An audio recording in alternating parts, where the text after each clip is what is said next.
Hi, mystery writers, and hope you all are doing well.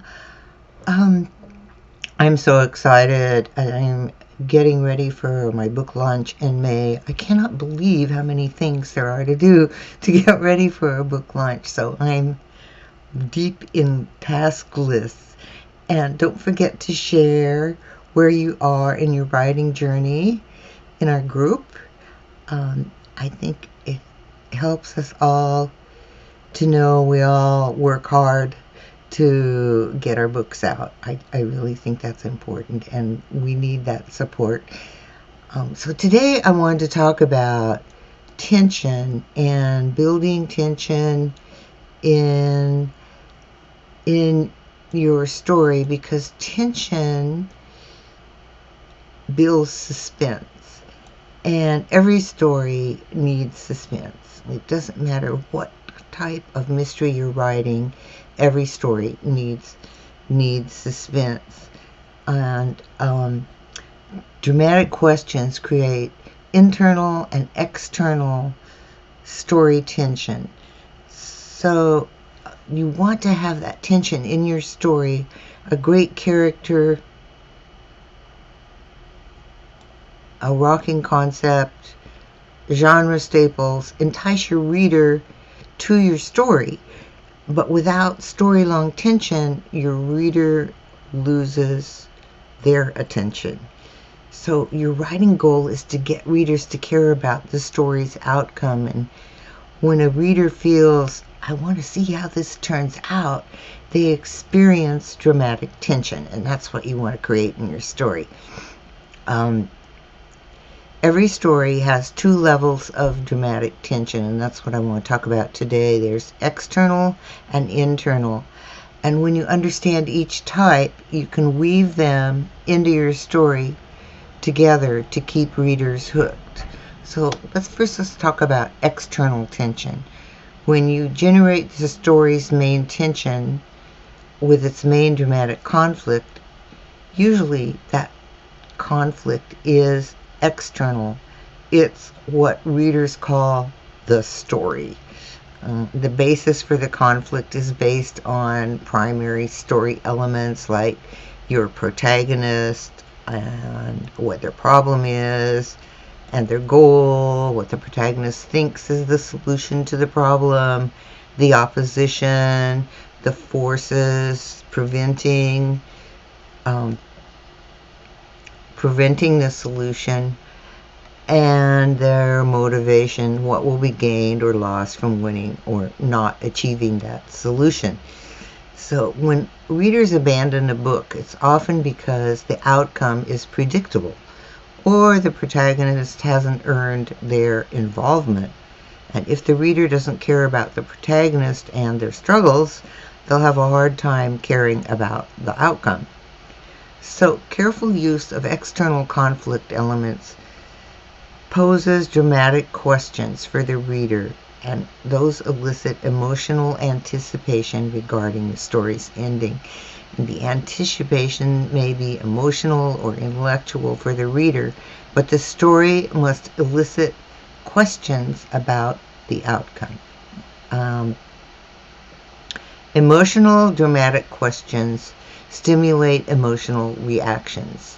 Reader empathy, sympathy, or identification with the protagonist is essential for building emotional tension, and something meaningful must be at stake.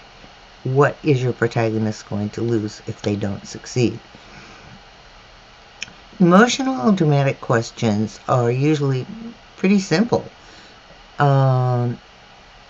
Will Ishmael survive Captain Ahab's obsessive search for the white whale? Will Count Rostov escape house arrest in the Metropole Hotel? Intellectual dramatic questions aim for rationale and logic, and those happen a lot in mysteries. They're based on how, who, what, and why. And in mysteries, we ask these questions in a puzzle the protagonist must solve. And intellectual dramatic tension also works in biographies and historical fiction. But we're going to focus on mysteries. So, why did Frank Sheehan kill Jimmy Hoffa? How did a San Francisco reporter track the Zodiac? How did Jason Bourne lose his memory, and what forces keep him from discovering the truth? Those are just examples of those questions. The basic tension comes from that emotional, dramatic question. So you always want to be raising questions in your story. You want to keep those readers turning pages. So that's a little bit about external tension. Now let's talk about internal tension. Characters may evolve toward a higher or lower nature, or for better, for worse, greatly, moderately, or not at all. What matters is that the character's inner conflict, or lack of it, facilitates the story. If the protagonist has inner conflict, it needs to create tension in the story, and like any story element, it must move the story forward.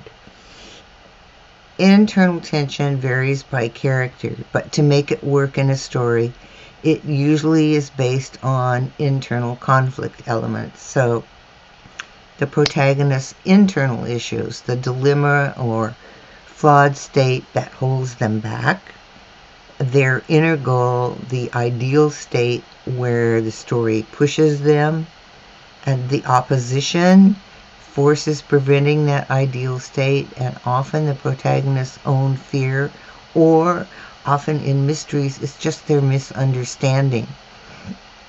And then, of course, there are the stakes, the positive or negative outcome of resolving or not resolving that internal predicament.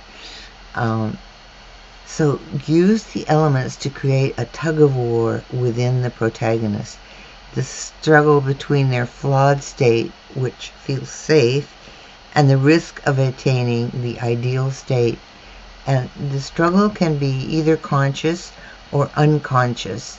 So oftentimes your protagonist doesn't really realize that they aren't conscious, as it were, of why they're making their choices. And that's a good way to play with that internal conflict. In a conscious struggle, the protagonist is painfully aware of flaws, but makes bad choices to continue in that current state. For mysteries, we think of Harry Hole could give up alcohol to save his career and his love life, but he doesn't. So you can present that tension in your story. The protagonist is barely aware of unconscious dramatic questions. They don't see they are constrained by limited understanding, a negative quality, or the trauma of an emotional wound. Inner tension doesn't require a particular type of story ending. The tension comes from the protagonist's inner struggle as the story progresses. A protagonist with inner tension is a powerful method for creating reader empathy when they care about the external conflict of the story. So in mysteries, we want that connection with the internal struggle of your protagonist as they go about solving the mystery, creating that puzzle. So, and the other thing, as your story progresses, you want that tension to escalate. You want to build both internal and external tension with escalating stakes. So each small struggle poses a question in the reader's mind, and as the stakes raise, the villain outfoxes the protagonist, and the love of his life leaves because of that alcohol problem, and the reader cares more about the story's outcome.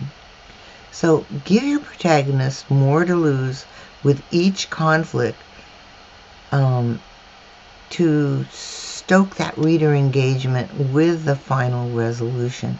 And each challenge to a conflict, external or internal, keeps that reader wondering. Raising questions about each conflict creates more tension in the reader about the final outcome.